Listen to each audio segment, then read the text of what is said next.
Bonjour à tous, on se retrouve pour une explication de la représentation de Lewis des atomes d'hydrogène, de carbone, d'azote et d'oxygène. Donc la représentation de Lewis va nous servir à expliquer en fait la stabilité des molécules et comment les liaisons covalentes ou les liaisons non liantes, enfin ce qu'on appelle les doublés non liants, se forment. Donc je vais tenter de vous expliquer ça avec des schémas, avec une animation qui sera intégrée dans cette vidéo et des petits aimants pour vous montrer un petit peu la formation des molécules.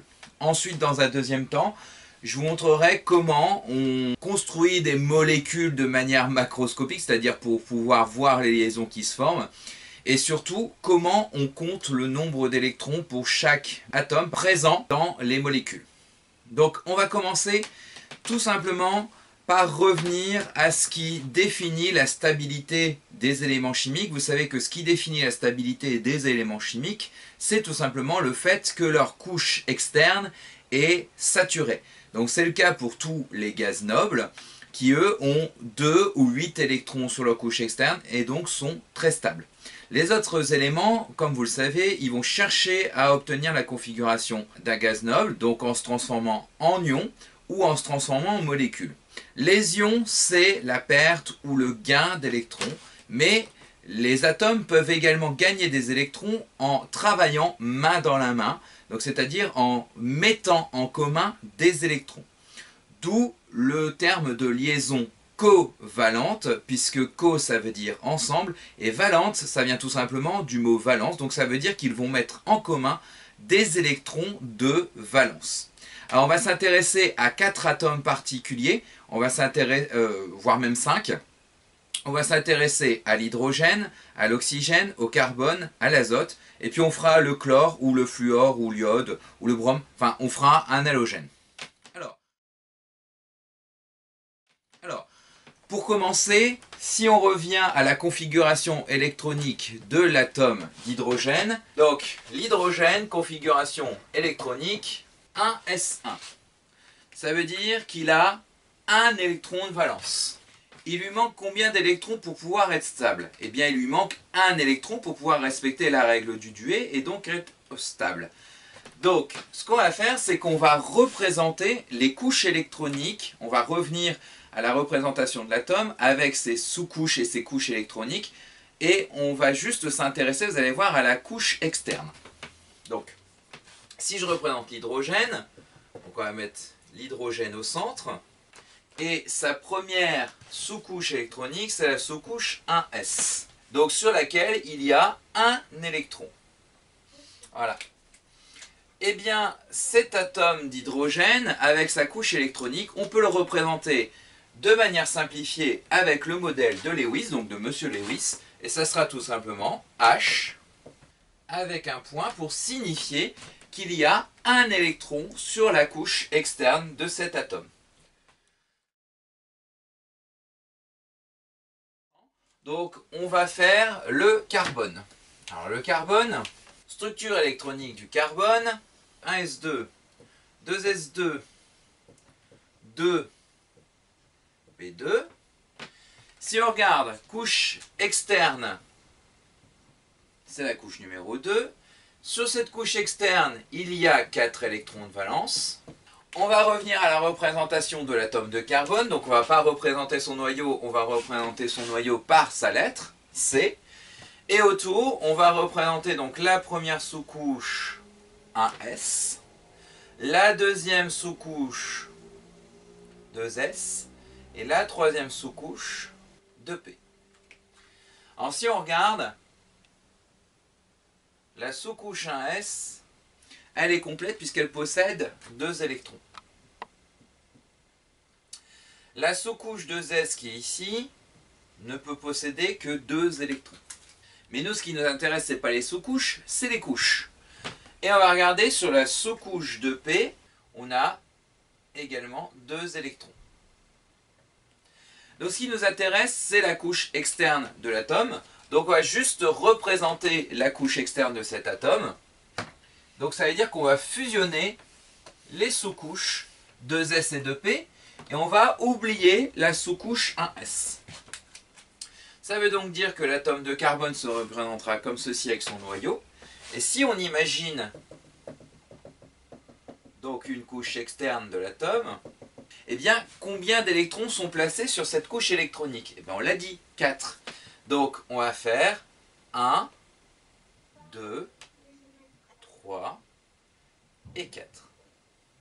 Donc, on a 4 électrons qui sont représentés. Ça veut donc dire que le modèle de Lewis de cet atome de carbone se représente C avec 4 électrons autour. Alors, ces électrons sont dits électrons célibataires puisqu'ils sont tout seuls. Alors, vous allez voir pourquoi on les appelle électrons célibataires, puisqu'il y a des règles pour pouvoir remplir ces cases. En fait, c'est un peu, vous imaginez, comme des personnes qui rentreraient dans un cirque et qui compléteraient les tribunes. Donc la règle, c'est qu'ils veulent être le plus près de la piste de spectacle. La deuxième règle, c'est qu'ils ne veulent pas avoir de voisins. Alors, par contre, ce cirque, cette fois-ci, il est un petit peu particulier, c'est qu'au niveau des gradins, il ne comporte que des gradins, enfin des places, de 2 places à chaque fois, et ça en nombre limité. Donc sur la couche 2, en fait, il n'y a que 4 places, et sur la couche 3, pareil, il n'y a que 4 places. 4 places où on peut mettre 2 spectateurs. Donc, je vais vous le montrer, ça va être beaucoup plus explicite sur l'oxygène. L'oxygène, sa configuration électronique, ça va être 1s2, 2s2, 2p4. Si je regarde couche externe, c'est la couche numéro 2, qui possède 6 électrons de valence. Je vous ai dit, on ne va pas repasser par la représentation, et ça veut donc dire que je devrais représenter la sous-couche 1s, la sous-couche 2s, la sous-couche 2p. Je vais juste représenter la couche 2, donc autour du noyau de l'oxygène, donc symbolisé par sa lettre. Voilà. Et donc, on va représenter cette couche. Et sur cette couche, je vais mettre mes fameux 4 gradins. Voilà, qui peuvent contenir seulement 2 électrons. Alors, je vous ai dit, la règle, c'est que ils veulent être tout seuls, mais s'ils ne peuvent pas être tout seuls, ils vont prendre un voisin. Eh bien, vous avez 6 électrons à placer dans 4 cases. Eh bien, vous commencez par une première case, vous faites 1, là, ensuite 2, ensuite 3, ensuite 4, et là, vous voyez qu'on n'a plus de place disponible pour le 5e et le 6e électron qui devraient se placer. Donc, ce que vont faire ces électrons, c'est tout simplement occuper une case qui est déjà occupée. Donc, là, ici, on va positionner le 5e électron, et ici, on va positionner le 6e électron. Alors, au niveau représentation du modèle de Lewis, eh bien, on va représenter les électrons célibataires toujours par des points, et les électrons qui sont ensemble dans une même case vont former un duet d'électrons ou un couple d'électrons, et donc du coup on va former ce qu'on appelle un doublet non liant. Donc on va remplacer par une barre. Donc la représentation symbolique de l'atome d'oxygène dans le modèle de Lewis, ça va donc être l'oxygène avec 2 électrons célibataires et 2 doublets non liants. Alors, là où sont les électrons célibataires et les doublets non liants n'a aucune importance. Ce qui compte, c'est de montrer qu'il y a donc 2 doublets non liants ici et 2 électrons célibataires. Alors, je vous conseille quand même de représenter soit les 2 électrons célibataires ici ou ici, et les 2 doublés non liants ici, ici. Vous pouvez représenter également de part et d'autre, c'est vous qui voyez, mais la représentation conseillée, c'est celle-ci. Alors, on va faire l'azote. L'azote, numéro atomique Z égale 7. Donc ça veut dire que la configuration électronique, c'est 1s2, 2s2, 2p3. Combien d'électrons a de valence cet atome? Il en a 5. Mes petites cases, je représente mon atome d'azote avec mes petites cases. Les petites cases, il ne faut pas les représenter, c'est juste pour vous montrer comment ça fonctionne. Donc j'ai 5 électrons.